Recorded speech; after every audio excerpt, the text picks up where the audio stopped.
Bom dia, Denilson. Bom dia para todo mundo. O nosso trabalho foi sobre a balaiada e quem fez foi eu, Gabriel, número 14, a Pamela, número 11 e a Carol, número 2. A balaiada foi uma revolta iniciada na província do Maranhão, espalhando-se pelas províncias do Piauí e Ceará entre os anos de 1838 e 1841. Os conflitos travados envolveram forças políticas locais como os bem-te-vis, os cabanos, não confundir com os cabanos de cabanagem na província do Grão-Pará, além de sertanejos, quilombolas, indígenas e mestiços. Marcou também um momento de grande estabilidade econômica, política e social do período regencial no Brasil Império. Contexto histórico. Na província do Maranhão ocorria uma disputa política semelhante entre as elites políticas. Existam dois grupos políticos que disputavam o poder na província: os cabanos, não confundir com os cabanos da província do Grão-Pará, que eram conservadores com membros ligados ao Partido Restaurador, e os bem-te-vis, ligados aos liberais. A renúncia de Feijó acentuou ainda mais o embate entre esses grupos no Maranhão, uma vez que, com Pedro de Araújo Lima, os conservadores passaram a assumir o poder com a nomeação de Vicente Camargo como presidente da província. As divergências entre cabanos e bem-te-vis ainda era marcada pelo forte ressentimento da Setembrada de 1831, onde houve um motim contra a forte presença dos portugueses, ao mesmo tempo em que os ânimos também se acirravam no Rio de Janeiro com a lei interpretativa do Ato Adicional de 1834, os cabanos do Maranhão procuraram ampliar seus poderes diante da promulgação de duas leis que permitiam o controle da Guarda Nacional pelos conservadores. O algodão, principal produto exportado pelo então província do Maranhão, sofria com uma forte concorrência internacional, trazendo problemas econômicos à região, e o que resultou na crise do algodão, ao mesmo tempo em que os impostos mantinham-se altos e o cenário de miséria social só se agravava. As camadas mais populares começaram a se movimentar politicamente, aproximando-se dos setores médios urbanos ligados ao bem-te-vis, dando início aos conflitos que ficaram conhecidos como balaiada. Dois acontecimentos particulares deram início a conflitos que se estenderam até 1841. Em 1838, Manuel Francisco de Anjos Ferreira, ou simplesmente Francisco dos Anjos, fabricante de balaio, organizou um bando para aterrorizar o interior do Maranhão. Os motivos de sua empreitada não são muito reconhecidos pela historiografia. Algumas fontes indicam que se tratava de um gesto de vingança após duas filhas suas serem violentadas por integrantes da polícia local, sem que houvesse qualquer tipo de punição. Em dezembro de 1838, um grupo de vaqueiros empregados de Padre Inácio Mendes de Moraes, ligado aos bem-te-vis, foram detidos na cadeia local de Vila Manga pelo subprefeito e adversário político ligado aos cabanos, José Egito. 2 dias e meio após a prisão, Raimundo Gomes Vieira, um dos vaqueiros que trabalhavam para o padre transportando gado do Maranhão ao Piauí, liderou um assalto na cadeia da vila, com o objetivo de liberar os prisioneiros. E na ocasião conseguiu o apoio do destacamento local da Guarda Nacional. Em janeiro de 1839, Raimundo Gomes Vieira pediu e conseguiu o apoio de Francisco dos Anjos, o balaio, termo que acabou caracterizando também os integrantes do motim, que se alastrou por todo o estado e desafiou a força dos cabanos que estavam no poder provincial.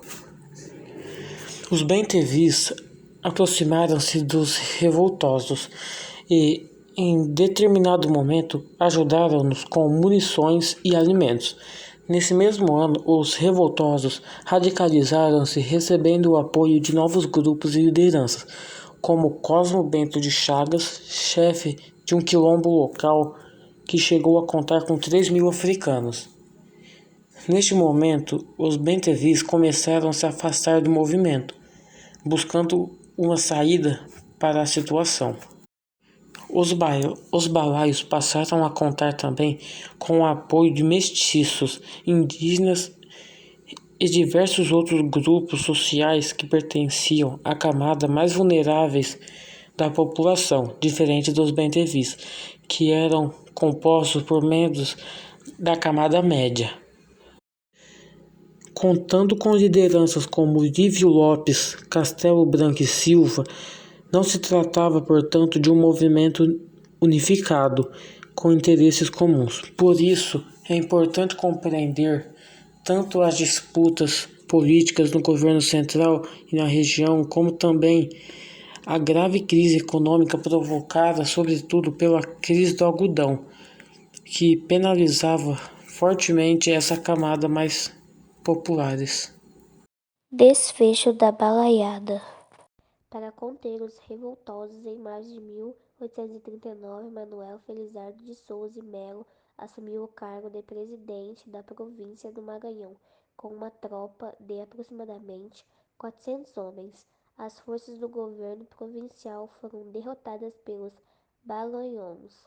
Nessa altura, a revolta espalhava-se também pela província do Piauí e do Ceará. Em julho de 1839, a cidade de Caxias foi tomada pelos Balaões, despertando o pânico do governo provincial diante de uma possibilidade de invasão da capital, São Luís do Maranhão.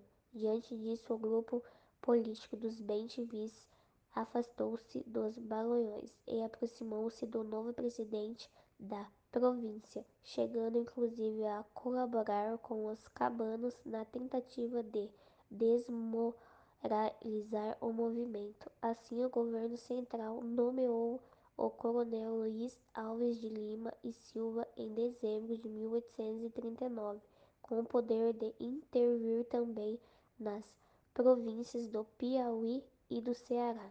Ele tomou posse do cargo em fevereiro de 1840 e começou a mobilizar forças para combater os Balaões, com um destacamento de aproximadamente 8.000 homens.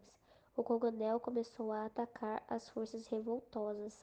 Aos poucos, o movimento foi sendo derrotado, até que, em maio de 1841, Luiz Alves de Lima e Silva declarou que não havia mais grupos de rebeldes armados, colocando fim, portanto, à balaiada. Consequências: foram deixados mais de 12.000 balaios mortos. A condecoração ficou marcada como Duque de Caxias. Objetivos da balaiada. A balaiada não tinha uma organização consistente nem um projeto político definido, não tinha um movimento único e harmônico. Foi um conjunto de lutas marcadas pelo desejo de vingança social contra os poderosos da região. Na primeira imagem, a gente vê como eram as armas de antigamente.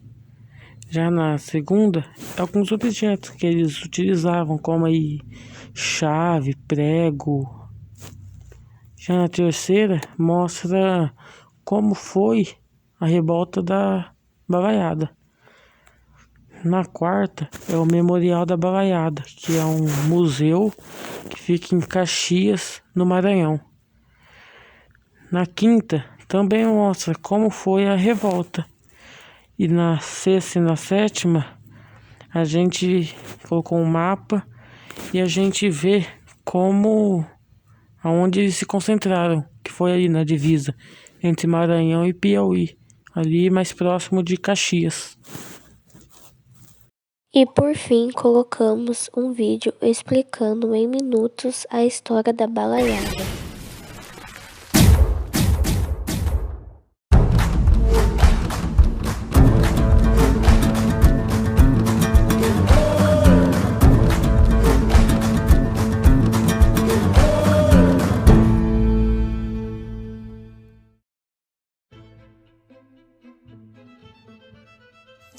A Balaiada foi uma revolta popular que ocorreu na província do Maranhão entre 1838 e 1841.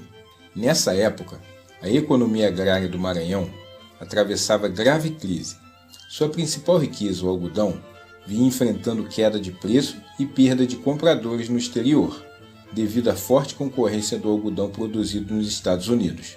Quem mais sofria as consequências dos problemas econômicos do Maranhão era a população pobre da província, formada por vaqueiros, sertanejos e escravos. Na Balaiada, esses trabalhadores uniram-se para lutar contra a miséria, a fome, a escravidão e os maus-tratos a que estavam submetidos. Havia também muita insatisfação entre os profissionais urbanos maranhenses, que formavam o chamado Grupo dos Bem-te-vis. Foram eles que iniciaram a revolta contra os grandes fazendeiros da província, contando com a participação de sertanejos pobres. Os principais líderes populares da Balaiada foram Manuel Francisco dos Anjos Ferreira, fazedor de balaios, de onde surgiu o nome Balaiada, Cosme Bento das Chagas, chefe de um quilombo que reunia aproximadamente 3.000 escravos fugitivos, e Raimundo Gomes, que era vaqueiro.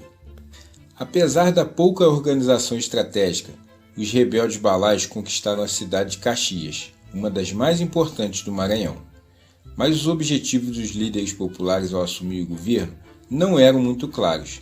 O poder foi então entregue aos bem-te-vis, que nesse momento estavam preocupados em conter a rebelião dos sertanejos. Para combater a revolta dos balaios, o governo enviou tropas comandadas pelo coronel Luiz Alves de Lima e Silva, futuro Duque de Caxias.